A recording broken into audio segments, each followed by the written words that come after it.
اعوذ باللہ من الشیطان الرجیم بسم اللہ الرحمن الرحیم اللہم صلی علی محمد وعلی آل محمد۔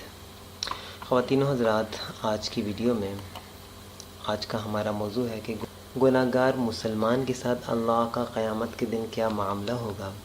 بخاری شریف کی حدیث میں اللہ کے رسول صلی اللہ علیہ وسلم نے فرمایا، ابن عمر رضی اللہ عنہ روایت کرتے ہیں کہ رسول اللہ صلی اللہ علیہ وسلم نے فرمایا، قیامت کے روز اللہ تعالیٰ بندے کو اس قدر اپنے قریب کر لیں گے کہ حتیٰ کہ اس پر چھا جائیں گے، مطلب اس کو اپنی رحمت میں چھپا لیں گے، پھر اس سے اس کے گناہوں کا اقرار کروائیں گے۔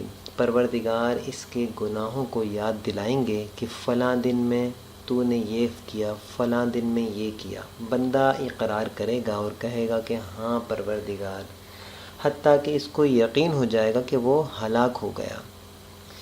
تب اللہ جل شانہ فرمائیں گے، دیکھ میں نے دنیا میں تیری پردہ پوشی کی، بس جا آج بھی میں نے تجھے بخش دیا۔ یہ بخاری شریف میں حدیث مروی ہے اور بخاری شریف میں حدیث کا نمبر ہے تقریباً 2441۔ مسلم شریف میں یہ حدیث ہے، مسلم شریف میں اس حدیث کا نمبر ہے 6946۔ ابن ماجہ میں بھی یہ حدیث ہے، 183 نمبر حدیث ہے۔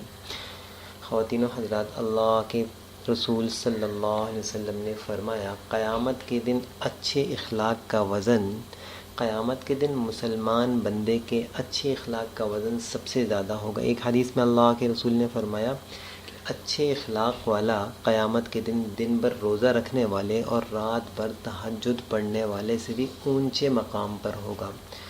تو سارے انسانوں کے ساتھ اللہ کے رسول والے اخلاق کے ساتھ سامعین کرام، ہم سب کے ساتھ اچھے اخلاق والے پیش آئیں۔ حضور پاک صلی اللہ علیہ وسلم چھوٹوں کو چلتے ہوئے سلام کرتے تھے۔ اللہ کے رسول صلی اللہ علیہ وسلم والے مبارک اخلاق کے ساتھ پیش آئیں، سلام میں پہل کریں، اپنے والدین کا ادب احترام، ان کی خوب خدمت کریں۔ یہ اللہ رب العزت کا حکم بھی ہے، اللہ کی رضا بھی اسی میں ہے۔ امید کرتا ہوں آپ کو آج کی ویڈیو پسند آئی ہوگی۔ السلام علیکم ورحمۃ اللہ وبرکاتہ۔